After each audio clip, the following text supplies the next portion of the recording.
Hello दोस्तों, आज class 12 physics अध्याय 2 का तीसरा पार्ट वीडियो बनने जा रहा है। अगर आप इसका पार्ट 1 और पार्ट 2 वीडियो नहीं देखे हैं तो मैं आपको डिस्क्रिप्शन में पार्ट 1 और पार्ट 2 का लिंक दे दूंगा। आप वहां से जाके हमारा पार्ट 1 और पार्ट 2 का वीडियो देख सकते हैं, जिससे कि आपके अध्याय 2 का संपूर्ण जानकारी हो सके। तो आइए समय व्यर्थ न करते हुए हम अपने क्वेश्चन पर चलते हैं। तो हमारा पार्ट 3 में पहला क्वेश्चन पूछा है, आवेश के निकाय के कारण विभव। क्या क्वेश्चन पूछ रहा है यहाँ पर? आवेश के निकाय के कारण विभव।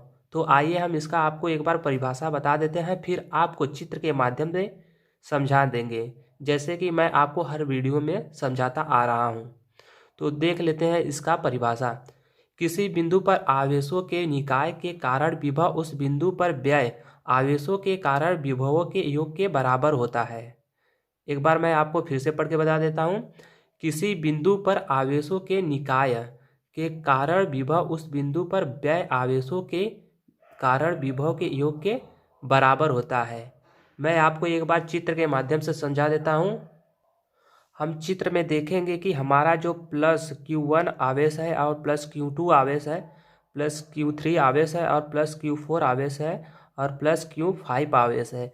जो प्लस Q1 से लेके Q5 तक जो आवेश है वो एक ही बिंदु O पर आके मिल रही हैं। किस पर? एक बिंदु O पर आकर मिल रही हैं। और इसमें कहने का मतलब क्या है, ये जो आवेश है विभव के योग के बराबर होता है, यानी विभव 1 प्लस विभव 2 इसके योग के Q1 बराबर होता है, या Q1 कह लें या तो Q2 कह लें। इसमें से Q1 या Q2 इन दोनों में से V1 प्लस V2 के बराबर होता है। कहने का मतलब है Q1 इक्वल टू क्या हो जाएगा, V1 प्लस V2। तो आपको अब यह समझ में आया होगा। तो आइए हम आगे चलते हैं। तो आगे हम इनका निगमन देख लेते हैं।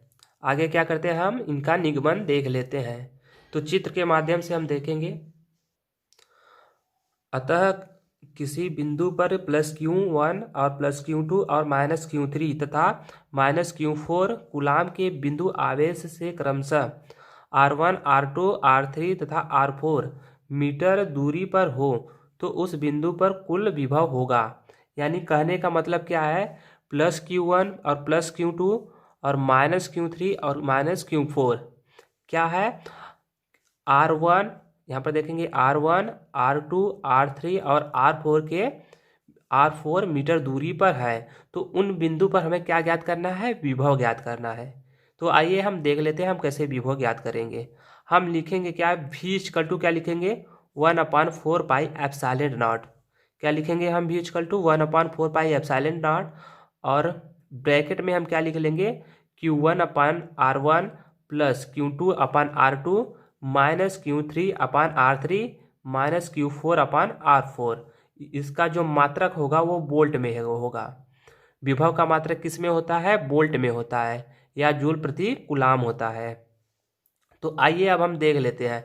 जब हम इनको हल करेंगे तो हमारे पास क्या बचेगा, ये जो दोनों टर्म है आपस में कैंसिल हो जाएंगे। तो हमारे पास बचेगा क्या, V बराबर 1/4 पाई एप्सिलॉन नॉट। जहाँ 1/4 पाई एप्सिलॉन नॉट का मान कितना होता है, 9 × 10⁹ न्यूटन मीटर स्क्वायर प्रति कूलाम स्क्वायर होता है। क्या होता है हमारा, 1/4 पाई एप्सिलॉन नॉट का मान कितना होता है, 9 × 10⁹ न्यूटन मीटर स्क्वायर प्रति कूलाम स्क्वायर होता है। आई होप कि आपको यह टॉपिक समझ में आया होगा। मैं आपको अब दूसरे टॉपिक पर ले चलता हूँ। तो आइए समय व्यर्थ न करते हुए हम अपने अगले टॉपिक पर चलते हैं। तो हमारा अगला टॉपिक जो है वह समविभव पृष्ठ है। क्या है हमारा, समविभव पृष्ठ है। देख लेते हैं यहाँ से। किसी वैद्युत क्षेत्र में, यानी समविभव पृष्ठ का हम परिभाषा देख लेते हैं। किसी वैद्युत क्षेत्र में खींचा गया वह पृष्ठ जिस पर स्थित सभी बिंदु पर विभव बराबर हो समविभव पृष्ठ कहलाते हैं। यानी कहने का मतलब है, कोई वैद्युत क्षेत्र है, कोई वैद्युत क्षेत्र है, उसमें खींचा गया पृष्ठ जो है वह सभी बिंदु पर बराबर है, जिसे हम समविभव पृष्ठ कहते हैं। तो आइए एक बार हम चित्र के माध्यम से आपको समझा देते हैं। यहाँ पर हम देख रहे होंगे ये हमारा एक बिंदु है और ये हमारा जो है आवेश है। ये क्या है हमारा, ये सब आवेश है। और हम देखेंगे कि ये जो आवेश है इस बिंदु पर बराबर है, तो इसी को हम क्या बोलते हैं, समविभव पृष्ठ बोलते हैं। और समविभव पृष्ठ का एक और डिफिनेशन होता है जो मैं आपको ये बता दे रहा हूँ। मैं आपको बता दे रहा हूँ, आप अपने कॉपी पर नोट कर लीजिएगा। यानी किसी वैद्युत क्षेत्र में खींचा गया वह पृष्ठ जिस पर विभव का मान समान हो उसे हम समविभव पृष्ठ कहते हैं। आइए अब आगे चलते हैं। तो हमारा अगला जो टॉपिक है वैद्युत स्थिति ऊर्जा। क्या है हमारा अगला टॉपिक, वैद्युत स्थिति ऊर्जा। आइए मैं आपको एक बार इसका भी डिफिनेशन बता देता हूँ, फिर उसके बाद हम आगे इसको चित्र के माध्यम से समझेंगे।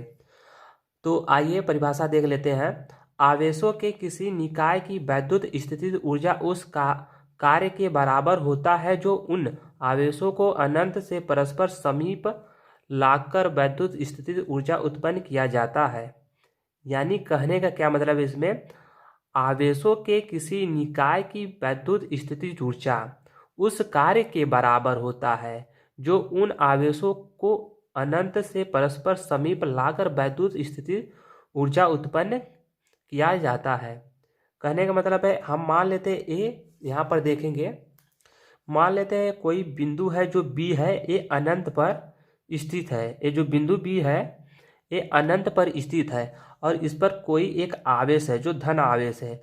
इस धन आवेश को जब हम यहाँ से बिंदु ए तक लाते हैं तो हमारा ये इनके बीच में जो कार्य किया गया होता है उन्हीं को हम क्या करते हैं, वैद्युत स्थितिज ऊर्जा कहते हैं।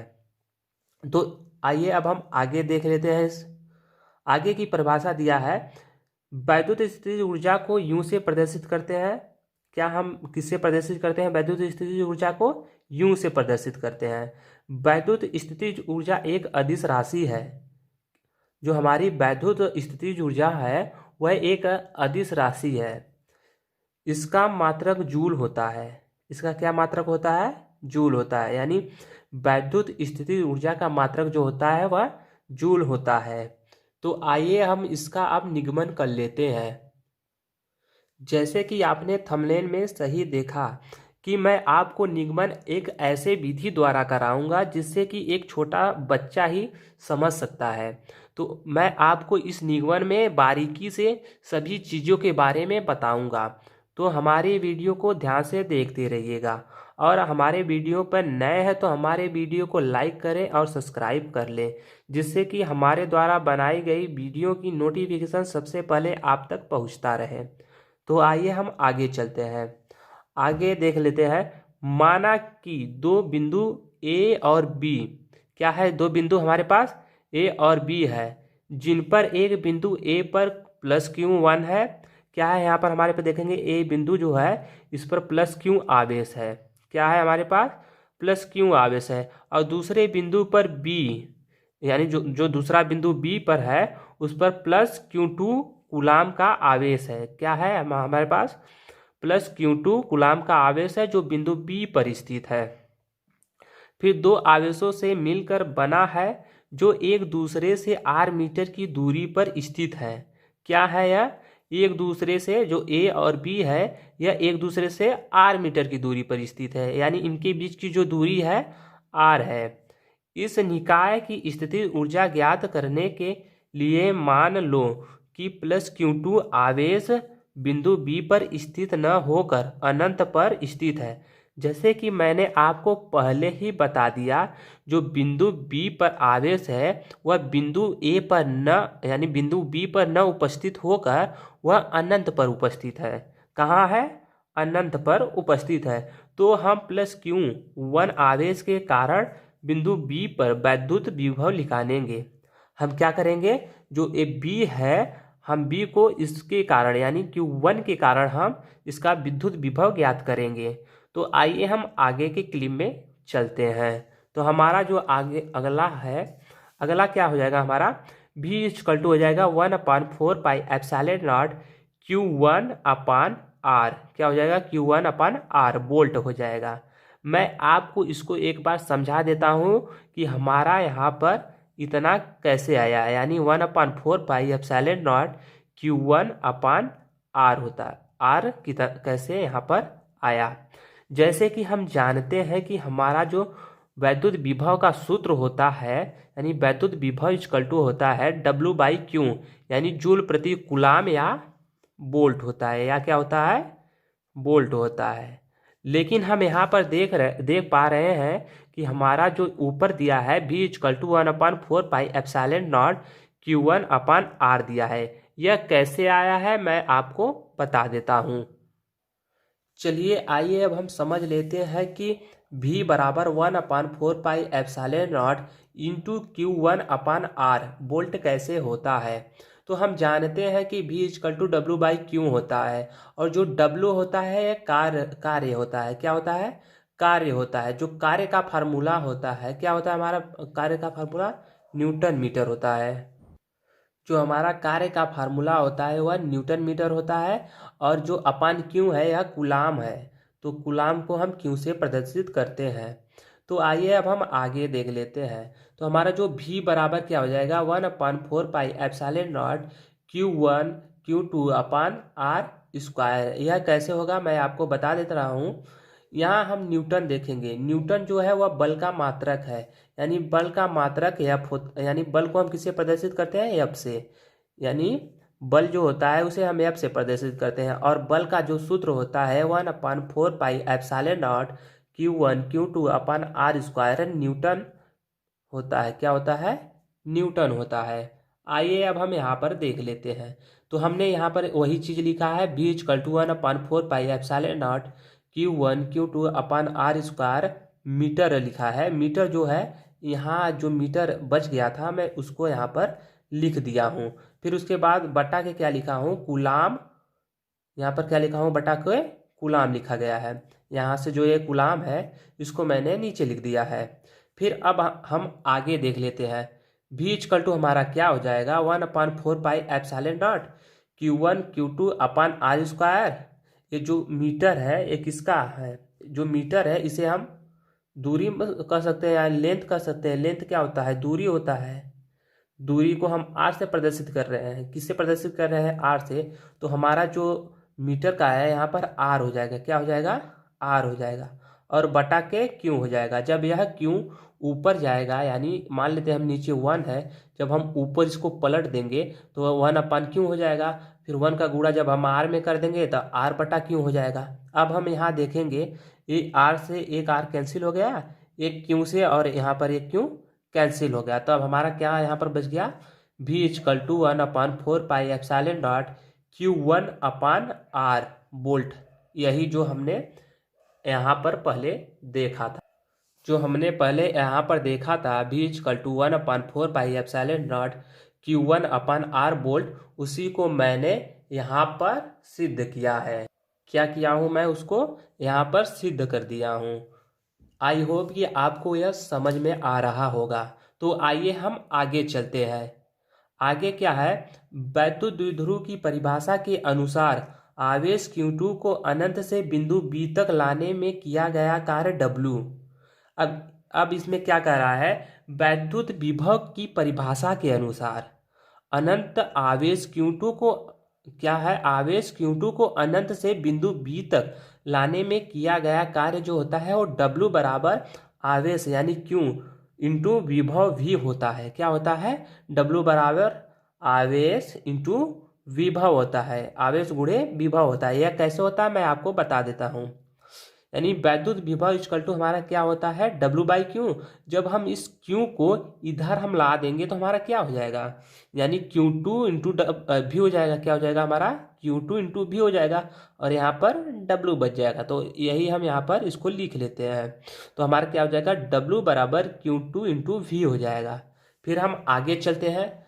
आगे हम देखेंगे कि जो W है, W हमने क्या लिखा है, 1/4πε0 Q1 और Q2/R जूल लिखा है। यह कैसे लिखा है मैं आपको बता देता हूँ।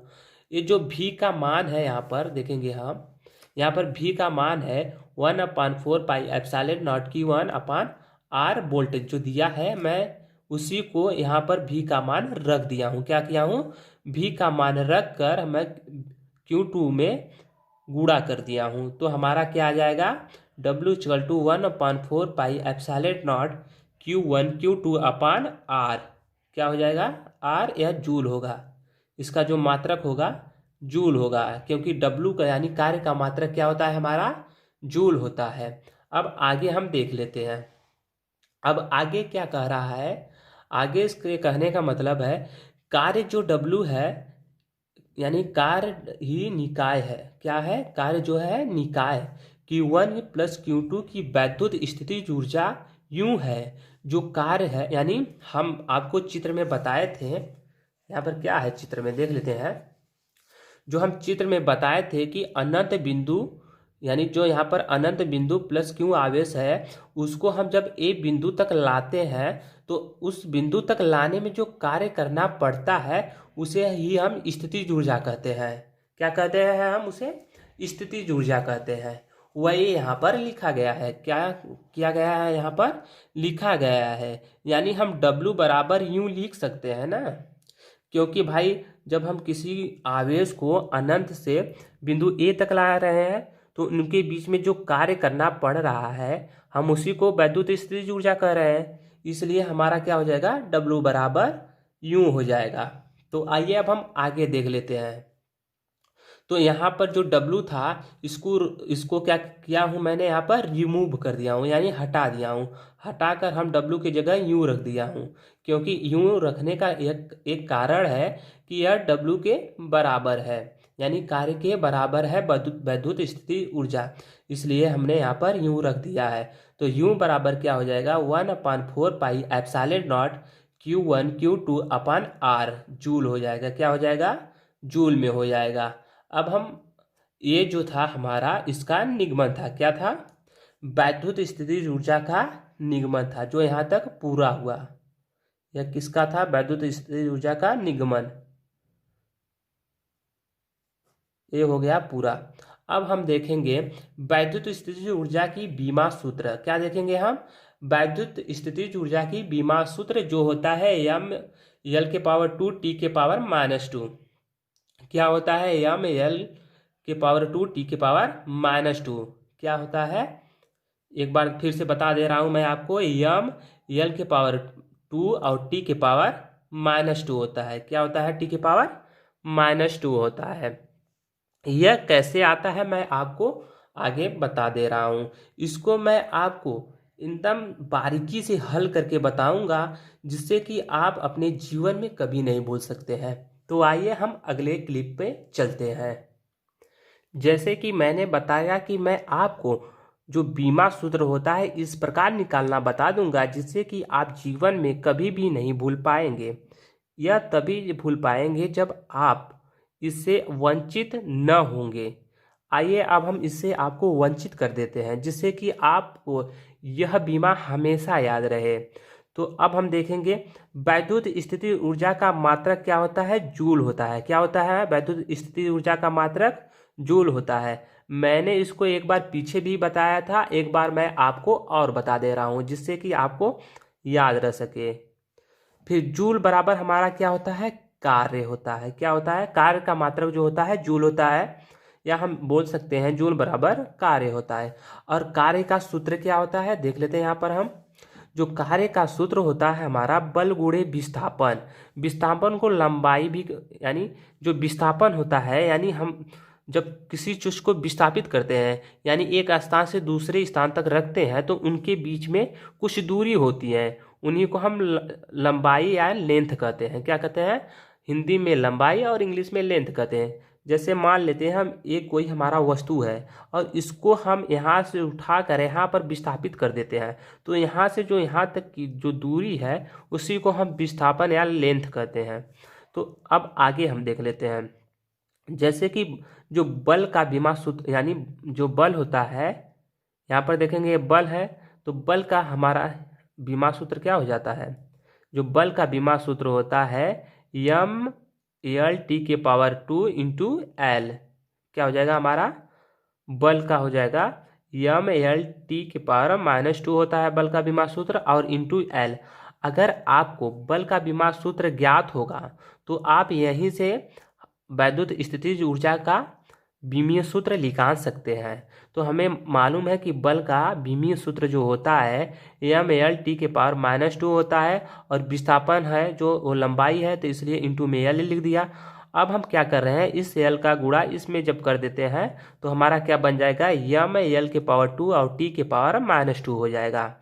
अगर आपको बल का बीमा ज्ञात नहीं है तो मैं आपको उसको भी निकालना बता देता हूँ कि कैसे हम बल का बीमा निकाल सकते हैं। तो बल का बीमा निकालने के लिए हमें पहले बल का सूत्र ज्ञात होना चाहिए। क्या ज्ञात होना चाहिए हमें, बल का सूत्र। तो हम जानते हैं कि बल का जो सूत्र होता है द्रव्यमान इंटू त्वरण होता है। द्रव्यमान को भार भी कहते हैं, जिसे हम यम से प्रदर्शित करते हैं। क्या किससे प्रदर्शित करते हैं, यम से। यानी द्रव्यमान का जो बीमा होता है वह यम होता है, और हमें त्वरण का नहीं मालूम है। तो त्वरण का पहले हम सूत्र देख लेते हैं। तो त्वरण का जो सूत्र होता है वेग में परिवर्तन यानी चाल। वेग में परिवर्तन कर सकते हैं या तो इसे हम चाल कहते हैं। फिर बटा के समय है, क्या है हमारा, बटा के समय है। जो समय है उसे हम टी से डिनोट करते हैं। किससे डिनोट करते हैं हम, टी से। लेकिन वेग में जो परिवर्तन है इसका हमें नहीं मालूम है कि हम इसे किससे डिनोट करते हैं। तो हम इसको क्या लिख लेते हैं आगे, हम वेग में परिवर्तन या वेग या चाल लिख सकते हैं। तो वेग बराबर क्या हो जाएगा, दूरी बटा समय हो जाएगा। क्या हो जाएगा हमारा, दूरी बटा समय। तो एक बार हम यहाँ से आपको पूरा बीमा को यानी सभी सूत्र को एक जगह लिख कर बता देते हैं कि कैसे होगा। यानी बल बराबर जो होता है द्रव्यमान होता है। क्या होता है, द्रव्यमान। और यहाँ पर हम देखें जो विस्थापन है, विस्थापन को क्या लिखा था हमने, द्रव्यमान यानी जो विस्थापन है हमने इसको क्या लिखा था, जो विस्थापन है तो दूरी का हो गया, और बल का हमने लिखा था यहाँ पर द्रव्यमान इंटू त्वरण। तो फिर हम त्वरण को क्या लिखे थे, त्वरण जो है वेग में परिवर्तन बटा समय। तो हमने यहाँ पर क्या लिखा था, वेग में परिवर्तन को दूरी बटा समय। तो यहाँ पर मैंने लिख दिया दूरी बटा समय। फिर बटा के क्या है यहाँ पर जो समय है, फिर यहाँ पर हम समय उतार देते हैं। फिर इंटू के क्या है, यहाँ पर हमारा विस्थापन है जो हमारे सूत्र में यहाँ पर दिया गया है। बल के जो सूत्र में दिया गया है यानी जो हमारा बल के सूत्र में दिया गया है, कहाँ गया, यानी जो हम बल के सूत्र में लिखे हैं विस्थापन, वो यहाँ पर है यानी कार्य के सूत्र में। तो हम आगे अब देख लेते हैं।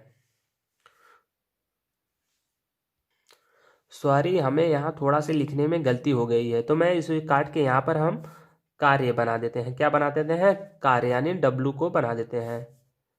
तो हमारा कार्य बराबर क्या हो जाएगा, द्रव्यमान इंटू दूरी बट्टा समय के बट्टा फिर समय हो जाएगा, फिर इंटू विस्थापन हो जाएगा। अब हम इसे क्या करते हैं, कन्वर्ट कर लेते हैं इनकी बीमाओं में। तो द्रव्यमान का जो बीमा होता है यम होता है, और दूरी का बीमा जो होता है यल होता है, समय का बीमा टी होता है, फिर समय का बीमा टी होता है, फिर उसके बाद विस्थापन जो होता है इसका बीमा यल होता है। अब हम इसको कर लेते हैं हल। क्या कर लेते हैं, हल। यहाँ पर हो जाएगा W कार्य हो जाएगा। जब हम इसको हल करेंगे तो इसका गुणा हम इसमें करेंगे, फिर इसका गुणा हम इसमें कर लेंगे। तो हमारा क्या हो जाएगा, जब हम यम का गुणा करेंगे यल में तो हमारा यम यल हो जाएगा। जब हम यम यल का गुणा करेंगे यल में तो हमारा यम यल स्क्वायर हो जाएगा। क्या हो जाएगा, हमारा यम यल के पावर 2 हो जाएगा। फिर अपान के टी दिया है और एक नीचे टी है, तो इसको जब हम ऊपर ले जाएंगे तो 1 अपान के टी हो जाएगा। तो अब आगे हल कर लेते हैं। फिर W बराबर हम क्या लिखेंगे, यम यल की स्क्वायर बटा के टी, यानी यम यल के पावर 2 बटा के टी के पावर 2। यानी जब हम टी का गुणा टी में करेंगे तो हमारा क्या हो जाएगा, टी के पावर 2 हो जाएगा। हम आगे अभी से हल कर देते हैं। जब हम आगे करेंगे हल तो हमारा यम यल के पावर 2 और टी के पावर -2 हो जाएगा। कैसे हो जाएगा, जब हम इस T2 को ऊपर ले जाएंगे तो हमारा क्या हो जाएगा, टी के पावर -2 हो जाएगा। अब हम यहाँ देखेंगे, क्योंकि हमने पहले जब देखा था W बराबर यूं था, क्या था हमारा W बराबर, यानी कार्य बराबर क्या था, वैद्युत स्थितिज ऊर्जा थी। तो हम इसी को हम यहाँ पर यूं से डिनोट कर देते हैं। तो हमारा क्या हो जाएगा, U बराबर यम यल के पावर 2, क्या होता है यम यल के पावर 2 और टी के पावर -2। यह किसका बीमा है, वैद्युत स्थितिज ऊर्जा का बीमा है, और इसी को हम कार्य का भी बीमा कहते हैं। क्या कहते हैं, इसी को हम कार्य का भी बीमा कहते हैं। तो आई होप कि आपको यह वीडियो समझ में आया होगा। अगर आपको कोई भी डाउट हो तो हमारे कमेंट बॉक्स में कमेंट जरूर करिएगा। मैं आपको फिर से एक बार और इस टॉपिक पर वीडियो बना के दे दूंगा। आइए हम अब अपने अगले टॉपिक पे चलते हैं। अब हम आ जाते हैं अपने अगले क्वेश्चन में। तो अगला क्वेश्चन पूछा है विद्युत क्षेत्र तथा वैद्युत विभव में संबंध। क्या पूछ रहा है यहाँ पर? वैद्युत क्षेत्र तथा वैद्युत विभव में संबंध पूछ रहा है। तो आइए मैं एक बार आपको इसकी परिभाषा बता दे रहा हूँ, फिर उसको मैं चित्र के माध्यम से समझाऊंगा, फिर उसका मैं निगमन कराऊंगा। तो मैं देख लेता हूँ पहले आप परिभाषा। एक दूसरे के पास रखे दो समविभव पृष्ठ ए तथा बी, जिनके विभव के मान क्रमशः v तथा v प्लस रो v है। यहाँ रो v विद्युत क्षेत्र E की दिशा में v में परिवर्तन है। मान लीजिए पृष्ठ B पर क्या है, हम मान लेते हैं पृष्ठ B पर कोई बिंदु P है। पृष्ठ A की बिंदु P से लंबवत दूरी क्या है? लंबवत दूरी जो है वह रो L है। क्या है? रो L है। विद्युत क्षेत्र के विरुद्ध कोई एकांक धनावेश इस लंब के अनुदिश पृष्ठ B से पृष्ठ A पर ले जाता है। इस प्रक्रिया में किया गया कार्य क्या कहलाता है? हमारा वैद्युत क्षेत्र तथा वैद्युत विभव कहलाता है। तो आइए हम अब चित्र के माध्यम से देख लेते हैं। तो हम चित्र के माध्यम से देखेंगे तो हमारा यहाँ पर कुछ चित्र इस प्रकार का बना हुआ है। आपको यहाँ पर आपको यहाँ पर दिखाई दे रहा होगा चित्र। तो हम आपको एक बार चित्र के माध्यम से बता देते हैं। हम मान लेते हैं कि एक दूसरे से समविभव पृष्ठ है वह ए और बी की दूरी पर स्थित है, और यहाँ पर जो है इस पर विभवांतर भी एक पर लग रहा है और दूसरे पर भी प्लस सिग्मा क्या लग रहा है, यानी रो भी लग रहा है। क्या लग रहा है? भी प्लस रो भी लग रहा है। और हमको क्या लिखना है? इन्हीं पर वैद्युत क्षेत्र और वैद्युत विभव का संबंध ज्ञात करना है।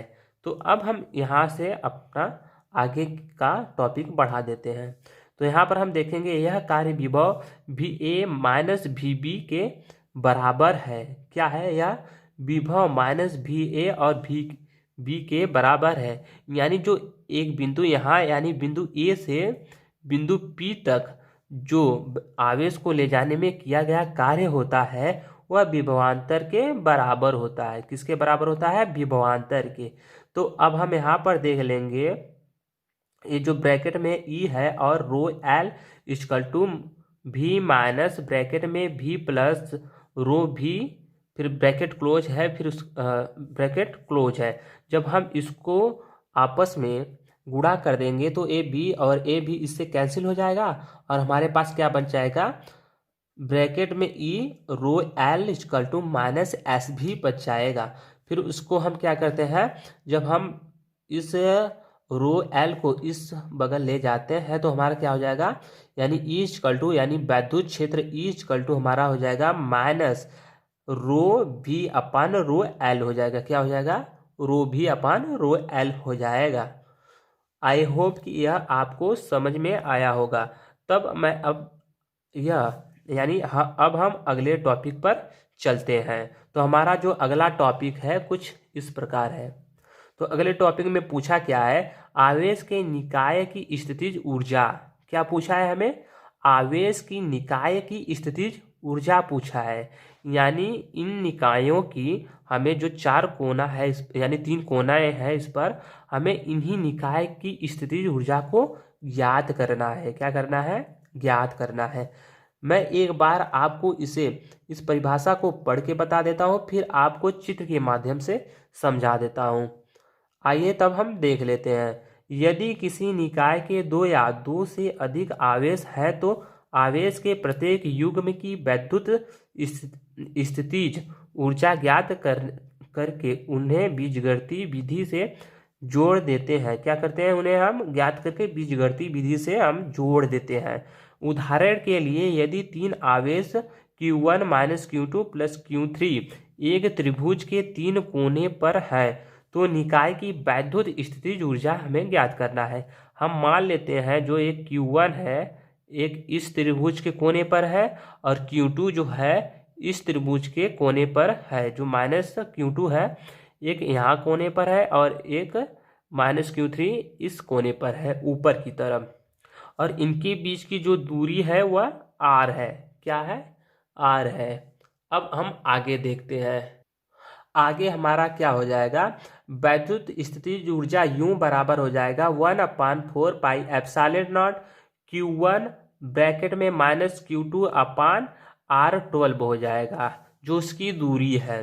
फिर प्लस हो जाएगा क्या, ब्रैकेट में माइनस Q, फिर ब्रैकेट में माइनस Q3, फिर अपान के R23 हो जाएगा। फिर उसके बाद क्या दिया है हमारा प्लस, Q1 है Q2 अपान के R13 दिया है। क्या दिया है हमारा, R13 दिया है और ब्रैकेट क्लोज है। अब आगे हम हल में देख लेंगे तो आगे क्या हो जाएगा हमारा, u बराबर 1/4 पाई एप्सिलॉन नॉट हो जाएगा। अगर हम इस जो माइनस को बाहर लाते हैं यानी इस माइनस को हम कॉमन कर लेते हैं तो हमारा माइनस ए यहाँ पर आगे आकर लग जाएगा।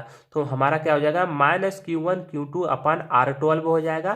फिर उसके बाद हो जाएगा क्या, इस जो माइनस को है हमने इस माइनस को भी जब कॉमन कर लिया तो वो क्या होगा, यहाँ पर आके हो जाएगा। तो हमारा फिर हो जाएगा माइनस Q2 और Q3 अपान R23 हो जाएगा। और यहाँ पर प्लस है तो यहाँ पर भी प्लस लिख लेंगे, प्लस Q1 Q3 अपान R13 हो जाएगा। R13 जूल हो जाएगा। क्या हो जाएगा, जूल हो जाएगा। तो आई होप कि आपको इन सभी का निगमन समझ में आया होगा। Thank you. आज के लिए बस इतना ही।